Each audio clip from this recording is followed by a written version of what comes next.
for peace of mind. Let them breathe and have a peaceful home.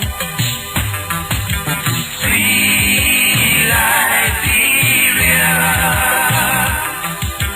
land of liberty is our home.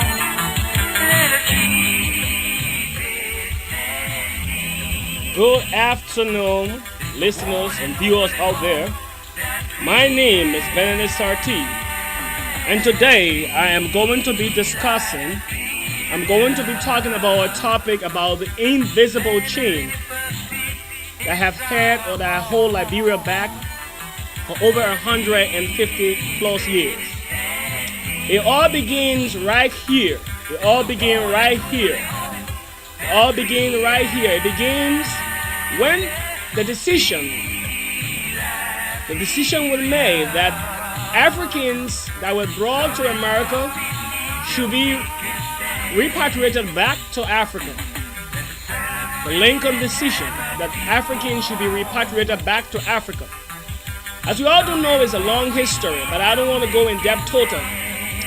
But one of the most important thing is that how far of the effects of the damage, the continual effects or setback that decision have had on our continent, or our country, Liberia, for over 150 plus years.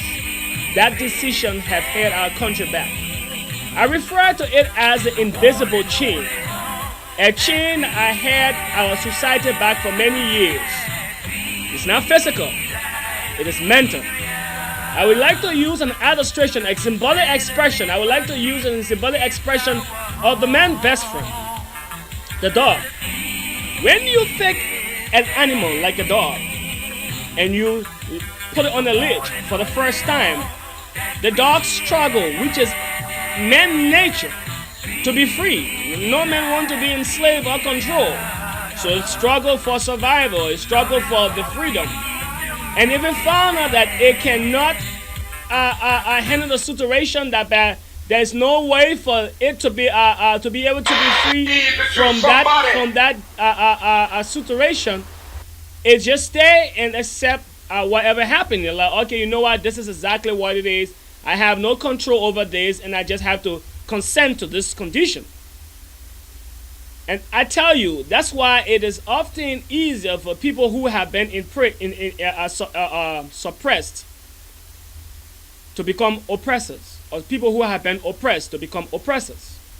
Now, when these people were repatriated, our brothers were taken back home, our brothers and sisters were taken back home.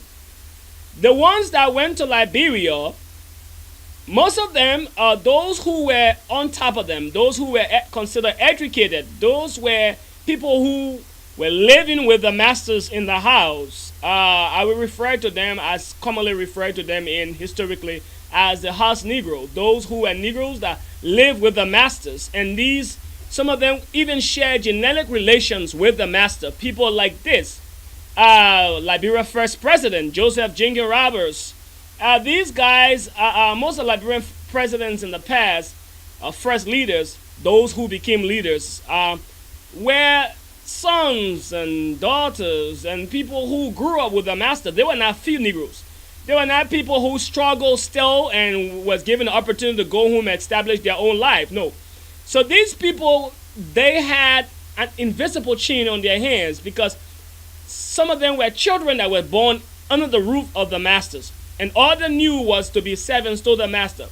That is the reason why when they returned back to Africa, they didn't see the need. I guess when they stood up the hill of Dukal, and they looked down and saw our brothers, our indigenous brothers, our mama, our brothers and sisters, our ancestors, they look at them and say, well, those people look like few niggas.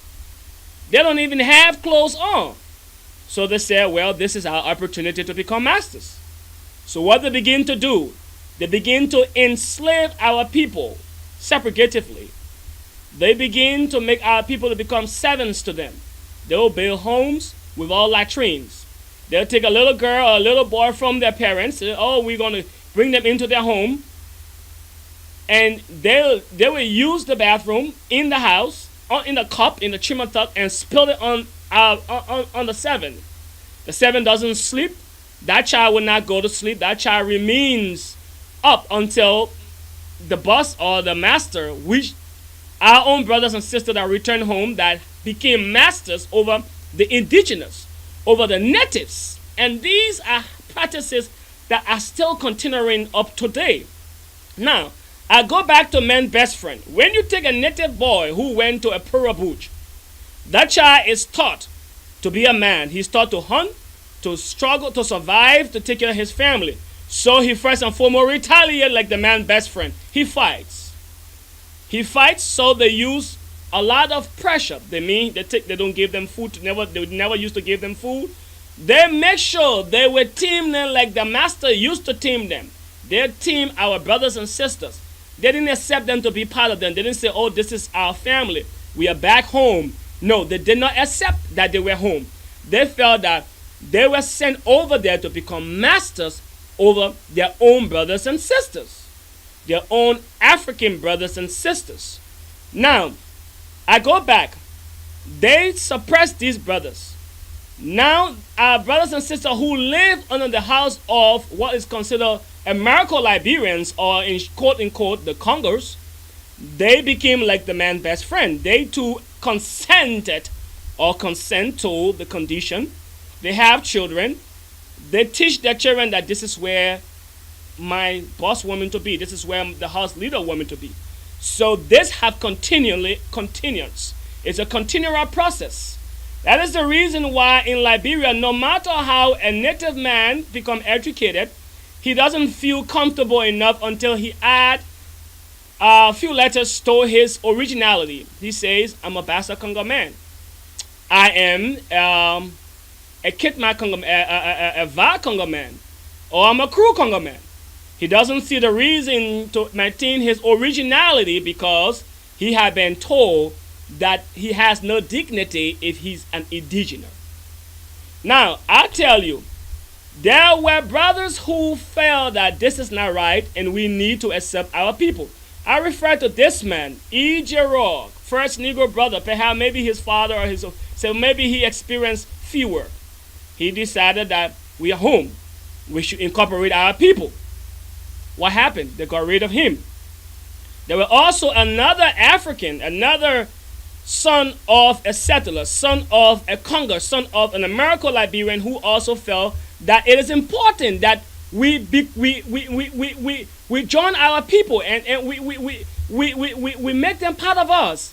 Even though we've been in a Western place enslaved, we had no freedom. We did learn a little bit of the Western culture. We got educated, some of us did, but we should make them part of us. And even he proved it.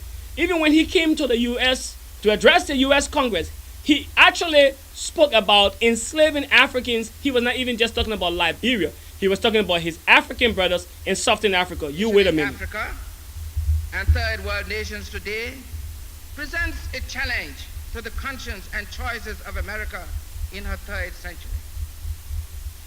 What are the priorities for bringing dignity and serenity to Southern Africa? Counterweigh with neighboring states the massive strength of investment and military ties with South Africa? Repeal the Byrd Amendment? Make Southern Africa a nuclear-free zone? Institute an arms embargo on South Africa? Diffuse the momentum of the guns of liberation? Should the priorities be concessionary talks and repressive atrocities? Majority rule and inviolable equal rights? A conciliatory spirit and a peaceful change? Should these priorities be such that developed nations would strengthen freedom's adversaries and placate the oppressors of Africa? Let the United States Congress decide for itself. Now, that was a Liberian president addressing the U.S. Congress, talking about the enslavement and the suppression of his African brothers in Southern Africa. That was William R. Talbot Jr. Standing for not even only for Liberia, This was a man that said, let's build schools in the rural setting. Let's build a multilateral high school. Let our indigenous brothers go to school and be educated. Let them be part of us. But it was not accepted. And up to today, it is like that. That is the reason why people feel comfortable that others can live, our brothers can live we can live in environment and grow up in environment like this, and they feel that that's fine for them. That's where those native and country boys should be. You see, it was passed down by trend. When they raise their children, they tell their children, you are better than the country boy. So they grow up with that perception in the mind that they are better. They don't want no sense of equilibrium. They don't want the country boy and them to be equivalent.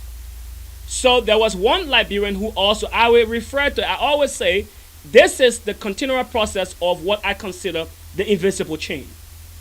There is a chain on these people's hands that have been over their hands for decades. They pass the chain down to their generations. A chain of low self-esteem, a change that makes them feel that their success can only be realized if they embezzle government fundings, come here to America, live in Maryland, in the rural places in the Maryland, and their great-great-grandparents, colonial slave masters, can pass before their home and say, how are you, Benson? He said, I'm good. How is Africa? Oh, Africa is pretty great. Because that's exactly how he feels. He's successful after going home, stealing government money. After a term, they run out here. This has been a continual process. They feel no reason to build a country that we all can live and enjoy the wealth and resources of Liberia. They don't see that because they never want a sense of equilibrium, a balanced system. Now, when this man became president, through God, because if the Bible is right, I am positive sure the Bible is highly right because it's the word of God. The Bible said there is nothing that happened under the earth without God's consent. So anything that happened, good or bad, God agrees. So God did agree for this man to become president. Liberia first born an indigenous president, Samuel Kanyando. When he became president, he decided that, you know what? A man cannot only be recognized by going to the underground school of law or by looking like these people. That is the only way he can be recognized. No, a man can use his God-given talent. He don't have to be like these. He don't have to be like these. No, he don't have to go to the underground school of law and change his name to Willie to go to LU. No, he doesn't. He can utilize his God-given skills. So he prioritized sport and education.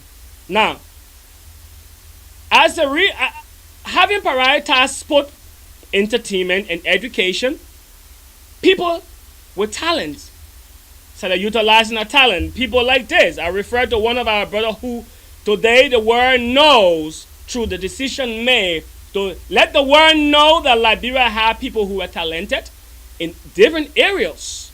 This man is called Josh Manenwia. He plays soccer to the best of his ability.